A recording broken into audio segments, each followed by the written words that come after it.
Fala, meus amigos são paulinos, uma excelente segunda-feira, uma excelente semana para todos e vamos aqui com mais um vídeo no canal, trazendo as últimas informações e a repercussão na mídia dessa eliminação do São Paulo no Campeonato Paulista para a equipe do Palmeiras, em mídia também analisando muito esse pênalti não marcado, em um momento que o jogo estava 1-0 para o Palmeiras e o empate poderia, quem sabe, fazer uma diferença para o São Paulo conseguir essa classificação e também analisando as escolhas de Crespo na escalação do time. Se inscreva no canal, deixe seu like, se quiserem deixar a opinião de vocês aí nos comentários e vamos com o vídeo. Vamos fazer o nosso VAR aqui. Deixa eu fazer o nosso VAR aqui. No lance que o São Paulo pede pênalti, mão do Gustavo Gomes, estava 1-0 o jogo. Vocês estão no VAR. Qual seria a decisão de vocês? Ou a indicação de vocês, porque a decisão é sempre do árbitro de campo. Pênalti. O braço dele está muito aberto. Para mim é pênalti. A minha indicação é chamar a árbitra para olhar. Sim. Aos olhos do que está se apitando hoje, isso aí é pênalti. Isso tem que chamar. Eu só ressalvo que na minha regra isso não é como não é a do Barros. E a minha regra não é particular, a minha interpretação da regra não é uma regra. O braço dele está muito aberto. Não é por exemplo, tá aberto, cara. É que o cara não tem absolutamente, não é um movimento que não seja natural, é natural que o braço esteja ali. O movimento dele não tem nada de errado, o toque é muito próximo, a distância para qualquer tipo de reação é muito grande. O Barros nem está com a mão aqui, ele está com a mão aqui, com o braço aqui. Se você dá aquele, você dá esse também. Se a arbitragem tem uma unicidade de pensamento e dá aquele, dá esse aquele qual também. você diz? Aquele do Vasco. Do Vasco. Aí não, Vasco. você dá aquele, você dá o da final da Supercopa pro Flamengo. Mas os caras não dão... Olha só, eu não gosto da regra vigente. Eu preferia como era antes, que cabia ao árbitro interpretar intenção ou não. Mas diante do que hoje é a regra, eu entendo que isso aí é pênalti. Mas sabe qual é o problema? E daquilo que eu vejo sendo marcado na média do futebol brasileiro, isso aí é pênalti. A arbitragem teve a interpretação do Lino. Distância curta, e ela fala isso, movimento natural, eu discordo, natural. Porque lances como esse eu vejo ser marcados no Brasil. Isso E aí isso deixa todo mundo louco. Isso que é o problema. Nunca vai ter uma padronização porque os árbitros são diferentes uns dos outros e por mais que se tente uma padronização, vai ser impossível atingi-la 100%. Mas eu acho que a gente, para melhorar um pouco a cabeça do torcedor, senão ele vai ficar louco. Com um jogo isso aí é pênalti, no outro não é, a gente deveria caminhar para uma padronização um pouco maior aqui no Brasil. Posso dar eu concordo com você, eu acrescentaria o seguinte. Ontem, você vê no jogo, em determinados instantes, após esse lance, a Daiane falando para alguns jogadores de São Paulo, eu vi e para mim não foi pênalti. Ok. Então não houve uma... E é por isso que o VAR não recomenda que ela vá, porque ele pergunta, você viu? Vi. Então, ela viu, avaliou que não foi. Talvez seja essa a padronização que eu acho que seria benéfica para o restante da temporada. O VAR intervém, entra na comunicação e diz, você viu bem o lance? Vi, para mim não foi. Segue o jogo. Segue o jogo. E aí ela está muito perto também. Né? Não, ela está super bem colocada. Olha lá, olha a colocação. Está muito bem colocada e está vendo a jogada. O grande problema, sabe qual é? Não é a Daiane ser questionada pelo VAR, responder, eu vi e o VAR decidir segue o jogo. O problema é que 9 entre 10 árbitros de vídeo sofrem de incontinência verbal. E aí o que acontece? Mas eu acho bom você dar uma olhadinha. Vem cá dar uma olhada. Vem cá dar uma olhada. No que você fala, vem cá dar uma olhada, você está dizendo assim, olha, o que você viu não é... Se por acaso houver esse tipo de padronização, a árbitra, no caso da Daiane, ela está muito bem colocada, ela está de frente para o lance, inclusive tem a câmerazinha que os árbitros do Campeonato Paulista utilizam. Você, quando corta para a câmera que ela utiliza, você vê que ela está muito bem colocada. O VAR a questiona. Você viu? Vi, para mim, jogada normal. Ok, vamos para o jogo. Mas o problema é que o árbitro vai estar bem colocado, o VAR vai intervir, dizendo, você viu? Vi, para mim, tudo normal. Mas vem cá dar uma olhada. Você achou pênalti? Eu acho pênalti. Então aqui, o Lino achou pênalti também diante do que hoje é a regra, certo ou não? Não, Lino não. Então o PC achou pênalti, você achou pênalti, Lino achou que não. Só por ter a divergência aqui, eu já entendo que é um lance que é polêmico, que dá interpretação. Autonomia da árbitra, Perfeito. Pronto. Perfeito. O André, a grande questão é o intervencionismo exagerado do VAR, tirando a autonomia da arbitragem. Olha só, ela está muito bem colocada, cara. Olha ali, ó. Mas como a gente vai ver lances como esse nas rodadas de Campeonato Brasileiro, em que serão marcados pênalti, para o torcedor não enlouquecer, porque é pedir demais para o torcedor aceitar que a cabeça de juiz é muito diferente uma da outra, a gente deveria caminhar para uma tentativa de padronização maior. Seria essa? Né, para deixar as coisas mais previsíveis. No outro lance, o que ela marcou, cara, eu tô vendo a imagem, eu tô com uma dificuldade de achar esse pênalti. Isso aí não é, cara. Pra mim Tô com não uma foi. dificuldade de achar esse pênalti. Eu vou ser o contra vocês? O braço do Marlon vai no rosto do Bobadilha. É pênalti. Vai no Isso é pescoço, falta, né? Isso é falta fora da área, é pênalti. O braço vai no pescoço e ele Isso cai. é falta, fora da área é falta. É. Eu acho. Não consigo Isso fora da achar, área é falta. cara. Isso fora da área é falta. E ela também tá muito em cima do lance. O argumento que o Felipe traz... Isso fora da área é É falta. isso, é. E aí, dentro da área é pênalti. Sei não, eu não marcaria isso. Eu nem- marcaria os dois. Eu marcaria os dois pênaltis. Vou te falar, se a gente tá jogando uma pelada, você chama a falta nisso, eu falo, Aí o quê? eu brigo contigo. Tá maluco? Eu brigo contigo. Mas, não, eu acho... Você pede uma falta dessa na pelada? Eu peço. Mão no louco. rosto, mão no É? rosto, mão no rosto. Mão no rosto. A mão bate no rosto do Bobadilha. Polêmica essa sua pelada aí. E tem chegado o tempo inteiro a pelada, hein? Mas eu acho pênalti, os dois. Olha que interessante, a gente não formou unanimidade em nenhum dos lances. Nem no pênalti com a invasão do Samuel Xavier, porque o Lino entende como PC que não deveria voltar, e nem no primeiro pênalti marcado e nem nesse não marcado. Olha como a arbitragem é uma questão complexa. A gente aqui em 4 pessoas não formou unanimidade em nenhum dos lances. Mas as duas situações, o que me chama a atenção é que a Daiane está muito bem colocada. E nem uma, nem outra, o VAR interveio a ponto de dizer, vem aqui olhar. Porque a soberania da arbitragem, ela não pode ser perdida por causa do árbitro de vídeo. E o que mais nós vemos na arbitragem brasileira, por orientação, é a desqualificação da soberania da arbitragem. O maior problema da arbitragem brasileira, além da falta de comando, que chega ao ponto de, num jogo em que o diretor da comissão da arbitragem está à beira do gramado e não percebe que o mesmo time deu a saída 2 vezes, mas o maior problema da arbitragem brasileira é que a entrada do árbitro de vídeo foi para tirar a autonomia do árbitro. Consequentemente, tem muito árbitro que falou, ó, o cara ali vai chamar, tá tudo certo, eu não quero mais saber disso. E aí o jogo vira essa barafunda para quem está acompanhando, porque cada hora é um tipo de critério, cada hora é um tipo de argumentação. E vai aumentar, né? Claro. Porque a regra... Porque não há nenhum interesse em melhorar. Não. Independentemente da regra. O que não há, na arbitragem brasileira, não há nenhum interesse em melhorar. Os estaduais regra, são a administrados pelas federações, então FIFA cada vai federação tem a sua diretriz para as arbitragens, então é difícil pensar uma padronização nacional, até isso é complexo. Mas diga. O que eu estou falando é outra coisa, é que vai aumentar a intervenção do VAR, porque o VAR vai ser... Eles vão poder usar VAR agora para lance de escanteio, para lateral. para lateral, então vai pra ter outras mais coisas. Segundo cartão amarelo. Segundo cartão. O VAR está cada vez mais entrando. Essa ideia que você está colocando da autonomia do árbitro principal, ela está sendo diluída pela própria FIFA, pela própria board, pela própria regra. Desde que o árbitro erre no campo, aí o VAR entra, Não, né? o VAR hoje entrou de vez, ele faz parte da equipe da arbitragem, sim. mas a autonomia dele, eu gosto da ideia do... Vem aqui dar uma olhadinha. Você gosta? Eu gosto. Eu não gosto. Eu gosto. Eu Cara, gosto da ideia do... No jogo do Rio de Janeiro, salvou a arbitragem. Vem cá dar uma O olhada. VAR salvou a do Rio de arbitragem. Janeiro foi o VAR mais rápido que eu vi na minha E vida. salvou a arbitragem. O lance do escanteio. O gol anulado o gol mal anulado do Vasco no campo. O lance do escanteio, sim, ele não deu não pênalti. mas ali é uma salvou. questão objetiva. Ali Sim, mas salvou a arbitragem. Eu sou plenamente favorável ao uso da tecnologia.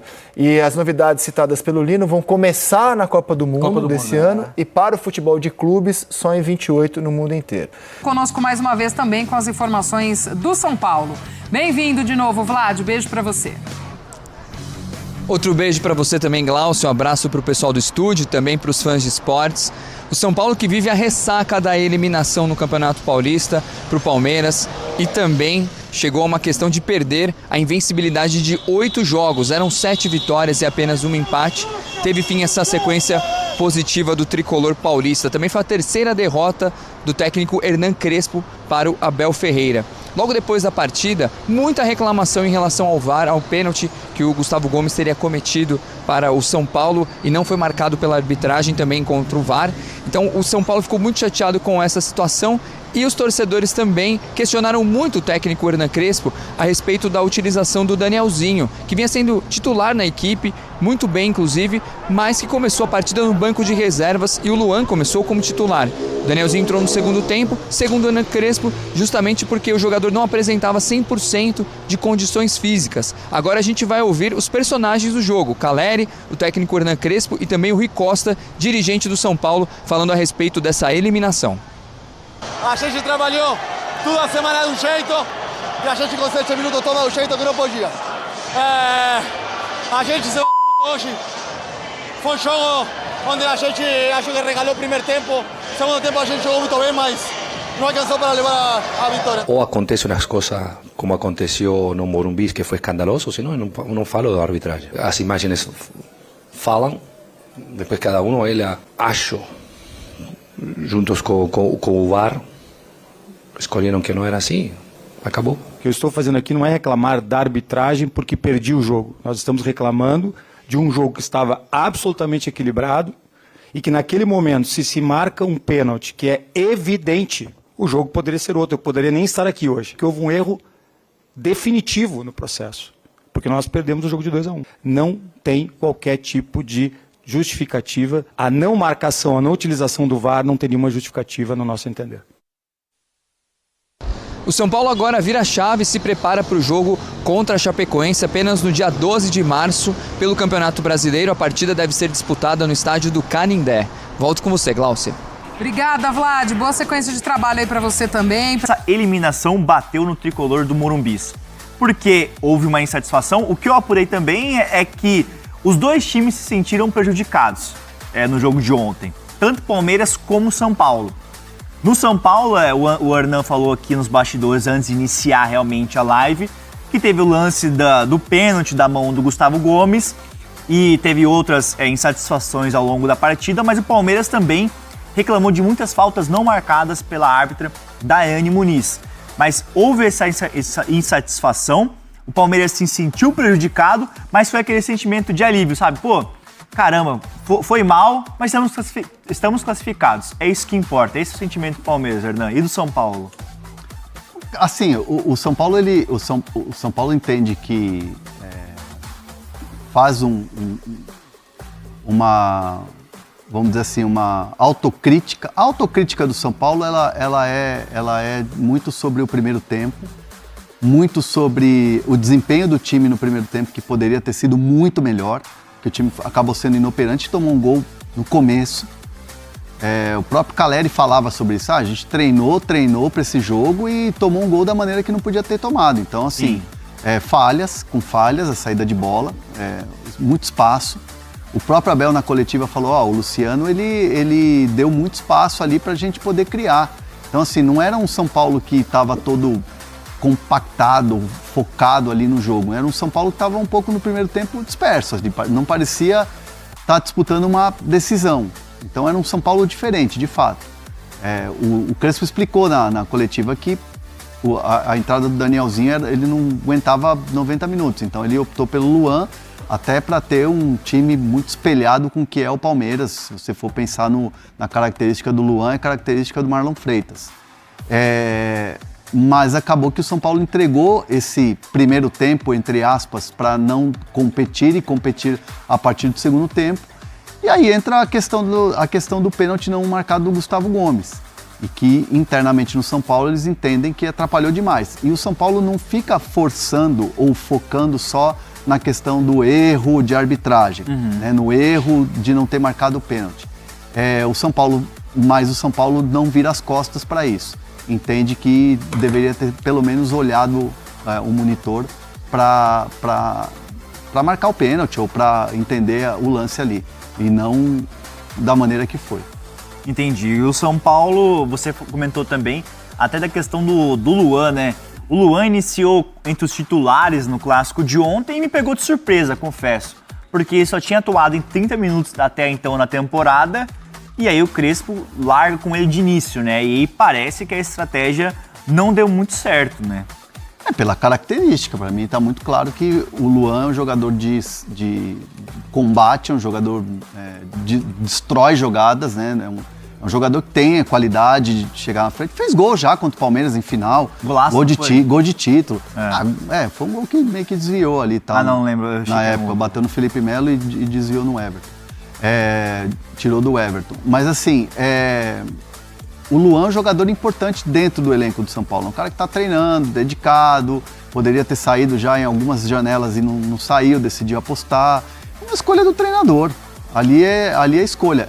Ache você certo ou não, a ideia era, a opção foi do Crespo. E o Crespo tentou explicar, falou, cara, o Danielzinho não tinha condições. Poderia ser com o Pablo Maia, mas o Pablo Maia não é tão combativo, não é tão destruidor de jogadas como é o Luan. É aquele cara que tem aquele vigor de marcação. Mas aí você coloca mais um zagueiro, você não tinha o Alan Franco ontem, que pra mim fez muita falta. Então, pra mim, o Crespo quis espelhar o jogo, o modelo de jogo com o do Palmeiras. Deu certo? Não. Se tivesse classificado, a gente já tá falando que tinha dado certo e o Crespo, nossa, tirou um coelho da cartola.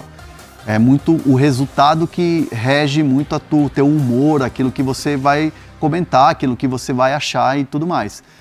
Eu vi muita bronca de torcedor nas redes e São Paulinos e tal, mas internamente, assim, o jogo é tratado como nas seguintes fases. São Paulo não jogou bem o primeiro tempo, o São Paulo teve um segundo tempo com uma melhora e aí teve o lance do Gustavo Gomes que foi fundamental. E aí, Valentim, como é que tá o Danielzinho, hein? E por que o Crespo fez essa opção? Foi a grande discussão na zona mista depois da partida, Luísa. Por que optar pelo Luan? Não necessariamente porque o Danielzinho não podia jogar. Claro que antes da gente ter a informação de que ele tinha essa questão física, inicialmente, inclusive, eu até tinha apurado que foi uma decisão tática do Crespo colocar o Luan em campo e não o Pablo Maia. Foi justamente esse o ponto na zona mista. Dá para entender a utilização de um volante, de um camisa 5 por si só, e não um Danielzinho, que é um cara que sai um pouco mais pro jogo. Que, inclusive, abro um parênteses aqui, foi um grande problema do São Paulo na partida da primeira fase na Arena Barueri. O São Paulo jogou com o trio de meio e perdeu de 3-1. Então não é também sempre que o trio joga, o São Paulo vence. Não foi assim na primeira fase, no mesmo gramado, no mesmo estádio, contra o mesmo adversário. Isso posto, havia uma concepção de que o São Paulo precisava de um camisa 5, de um jogador mais físico. A questão é, por que usar o Luan, que jogou só 3 partidas nessa temporada, toda saindo do banco, e não era titular do São Paulo desde setembro do ano passado, quando jogou justamente contra o Santos naquela derrota por 1-0, quando o São Paulo foi com o time misto antes daquela partida contra a LDU pela Libertadores. Então, assim, a questão não é o mérito da escolha do Crespo, a questão é a decisão de escolher um jogador que não vinha atuando há muito tempo. Não só nessa temporada, não só na temporada anterior, mas que virtualmente não joga futebol com recorrência, com frequência, um bom futebol com frequência há anos. E então, escolher o Luan e não necessariamente mancar o Danielzinho foi uma questão muito, muito discutida na zona mista. Ele deu a entender que ele não voltaria atrás da decisão, que na verdade a escolha dele pessoal, ele até falou, né, pessoalmente achei que era o certo, por conta da característica do Palmeiras, etc. E mais uma vez, foi a ausência importante na derrota por 3-1 na partida de ida. A questão secundária também é, se não deu certo no primeiro tempo, e acho que a gente vai concordar que o São Paulo não jogou um bom primeiro tempo, porque voltar para a segunda etapa com o mesmo time, também com o Luan no meio, e aí 9 minutos depois, aí ele troca pelo Danielzinho, o São Paulo toma 2-0. Então assim, o timing das escolhas também não foi muito, não parece ter sido de muito agrado do jornalista. A gente conversou muito sobre isso na zona mista. Antes da coletiva começar, o Rui Costa falou antes dele, né? Só se falava nisso, não se falava em outra coisa, só se falava da decisão de usar o Luan, não necessariamente de bancar o Danielzinho, mas de usar o Luan. Por que o Luan? Por que não o Pablo Maia? Ou por que não o Danielzinho? Se era um jogo tão importante, por que não arriscar então os 90% que o Danielzinho tinha para jogar? Tanto que ele entrou no segundo tempo, o São Paulo melhorou momentaneamente, pontualmente. Então assim, algumas questões aí que o Crespo até respondeu na coletiva, mas que ainda são alvo de questionamento. E vou trazer aqui agora mais algumas informações e uma análise dessa eliminação do São Paulo para a equipe do Palmeiras no Campeonato Paulista, uma análise do GE, abre aspas, quando o São Paulo divulgou a escalação para a semifinal contra o Palmeiras, o sentimento de surpresa no torcedor foi tão grande quanto de preocupação. Luan estava escalado na vaga de Danielzinho. Dessa forma, a trinca de meio-campo com Marcos Antônio e Bobadilla estava desfeita. Luan não era titular do time desde setembro. Nos últimos 2 anos, somou apenas 194 minutos em campo. Vinha ganhando espaço nos últimos jogos, mas não tinha atuado mais do que 15 minutos regularmente ainda. Com Luan enfiado entre os 3 zagueiros, o São Paulo não conseguiu sair jogando e sucumbiu à pressão realizada pelo rival. Foram inúmeros chutões de Rafael tentando achar os atacantes e brigar pela segunda bola. O tricolor perdeu completamente o meio-campo e sequer incomodou na primeira etapa da partida. Mesmo assim, Crespo voltou do intervalo sem mudar o time e o São Paulo seguiu com os mesmos problemas. Com 10 minutos, Danielzinho entrou na vaga de Luan e começava a melhorar a saída de bola do time quando o Palmeiras chegou ao segundo gol. Além da ausência de Danielzinho, outra peça do tripé de meio também teve atuação muito abaixo do esperado, que foi o Bobadilla. O paraguaio não conseguiu marcar, não recompôs no lance do primeiro gol, em que Luciano perdeu a bola na saída de jogo. Quem fez uma partida padrão foi Marcos Antônio, mas com apenas um dos seus meias jogando bem, o São Paulo não conseguiu criar jogadas e pouco ameaçou o gol de Carlos Miguel. O trio de ataque pouco apareceu no jogo diante de um meio-campo que não criava. Depois da partida, o São Paulo reclamou bastante de um pênalti não marcado em toque na mão de Gustavo Gomes. O executivo Rui Costa foi até a sala de imprensa para repudiar a atuação do VAR. Enfim, uma arbitragem muito ruim, principalmente no segundo tempo, um pênalti muito claro. A árbitra não deu, mas tem o VAR. O pior de tudo é o VAR. Tem as imagens, inúmeras câmeras, e não chamar a árbitra para ver, e possivelmente ela iria assinalar se ela visse a imagem novamente. Mas enfim, a atuação também do time foi muito ruim, muito abaixo. O Crespo escalou mal o time. Enfim, São Paulo eliminado, volta a jogar na próxima semana contra a Chapecoense pelo Campeonato Brasileiro. Se inscreva no canal, deixa seu like, se quiserem deixar a opinião de vocês aí nos comentários, e até o próximo vídeo. Vamos São Paulo!